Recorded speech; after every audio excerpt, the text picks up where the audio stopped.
Normal delivery कैसे होती है, उसमें कितना समय लगता है, उसके कितने स्टेजेस हैं, इसके बारे में जानना हर गर्भवती महिला के लिए बहुत ही जरूरी है। तो आज हम चर्चा करेंगे नॉर्मल डिलीवरी कैसे होती है। जब भी नॉर्मल डिलीवरी होने का समय आता है या आपकी प्रेगनेंसी का 37 वीक्स समाप्त होता है तो नॉर्मल डिलीवरी की जो प्रिपरेशन है वो शुरू हो जाती है। आपके ब्रैक्सटन हिक्स कॉन्ट्रैक्शन बने रहते हैं, बच्चे का सर नीचे फिक्स हो जाता है और उसके बाद कभी भी नॉर्मल डिलीवरी का प्रोसेस 3 लक्षणों से शुरुआत होती है उसकी। पहला होता है कि आपको पेन्स आने लगते हैं। ये पेन्स ट्रू लेबर पेन्स होते हैं जो रुक रुक के हर 5 या 10 मिनट में 20 या 30 सेकंड्स के आते हैं।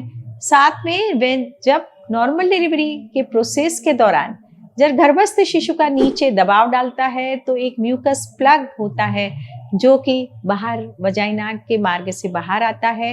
इसे हम शो कहते हैं क्योंकि इसमें थोड़ा सा ब्लड मिक्स्ड म्यूकस डिस्चार्ज जिसे हम कहते हैं, इसे शो कहते हैं। यदि इस तरीके का सिम्टम भी आता है तो महिला को डॉक्टर के पास जाना चाहिए। और कभी कभी लीकिंग हो जाती है। लीकिंग का मतलब होता है कि गर्भस्थ शिशु एक थैलीनुमा स्ट्रक्चर में होता है जिसे हम एमनियोटिक सैक कहते हैं, और यदि वो रप्चर हो जाता है तो धीरे धीरे जो गर्भस्थ शिशु के आसपास का पानी होता है उसका रिसाव शुरू हो जाता है, या तो कभी कभी थोड़ी अच्छी ब्लीडिंग हो जाती है जिसे हम शो कहते हैं। इन सभी स्थितियों में महिला को डॉक्टर के पास जाना चाहिए। जब महिला एक्टिव लेबर के फेज में एंटर होती है जो कि उसकी गर्भाशय का जो मुख है वो करीब करीब 2 उंगल या 3 सेंटीमीटर खुल जाता है, तो इस स्थिति को डॉक्टर एक्टिव लेबर की स्थिति कहते हैं। उसके पहले वाली स्थिति को हम प्री लेबर कहते हैं।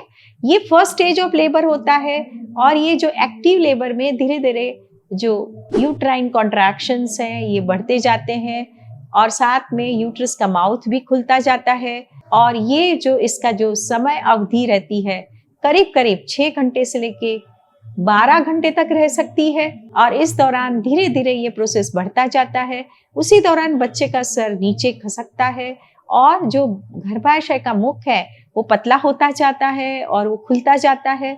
और जब ये फुल्ली डायलेटेड यहाँ 10 सेंटीमीटर या 4 उंगल के डायलेटेशन या खुल जाता है तो उस स्थिति को हम कहते हैं कि फर्स्ट स्टेज समाप्त हो गया, अब सेकंड स्टेज की शुरुआत हो गई। सेकंड स्टेज बहुत ही इंपॉर्टेंट स्टेज है डिलीवरी का। इस दौरान बच्चे का जन्म होता है जिसे हम वजाइनल बर्थ या योनि मार्क्स के जन्म होता है। इस दौरान बच्चे की पोजीशन नीचे खसक के आती है और यूट्रस और वजाइना एक रास्ता बन जाते हैं और धीरे धीरे महिला के जो यूट्राइन कॉन्ट्रैक्शंस या लेबर पेन्स जिसे हम कहते हैं और जो यूट्रस का संकुचन की प्रक्रिया है वो लंबी होती जाती है, वो जल्दी जल्दी होता है।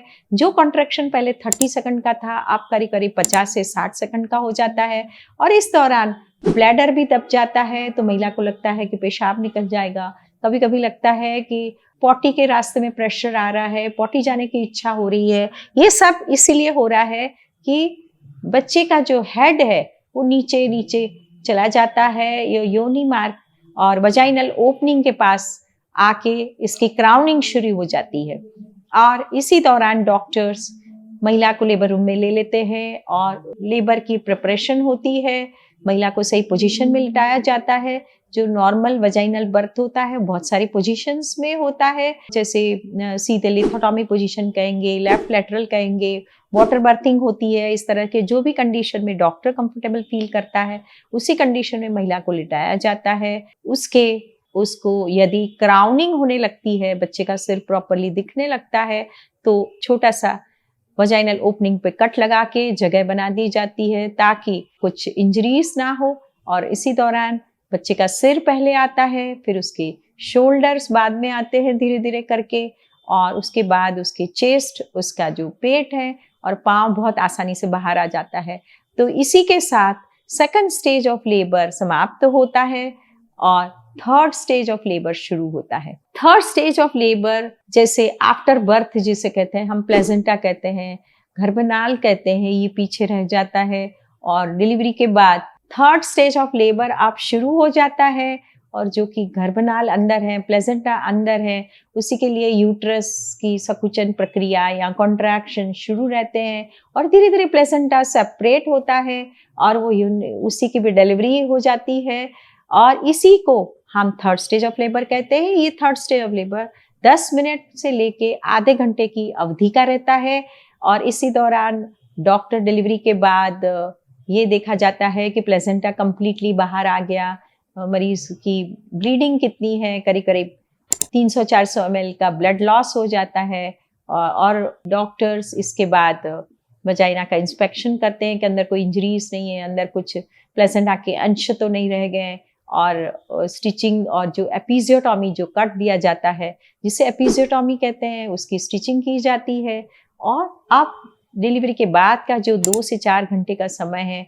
वो भी बड़ा इम्पोर्टेंट समय है क्योंकि इसी दौरान महिला की निगरानी की जाती है कि उसको कोई पीपीएच तो नहीं हो रहा है, उसके एपिजियोटॉमी वुंड पे कोई स्वेलिंग तो नहीं आ रही है और 2 से 3 घंटे के बाद ब्लैडर देखा जाता है कि महिला बाथरूम कर ले, अंदर रुके हुए क्लॉट्स जमा तो नहीं हो रहे हैं और ये जो 2-4 घंटे का समय है इसी को हम 4th स्टेज ऑफ लेबर भी कह सकते हैं। तो ये 4 स्टेजेस में हम नॉर्मल डिलीवरी को डिवाइड करते हैं।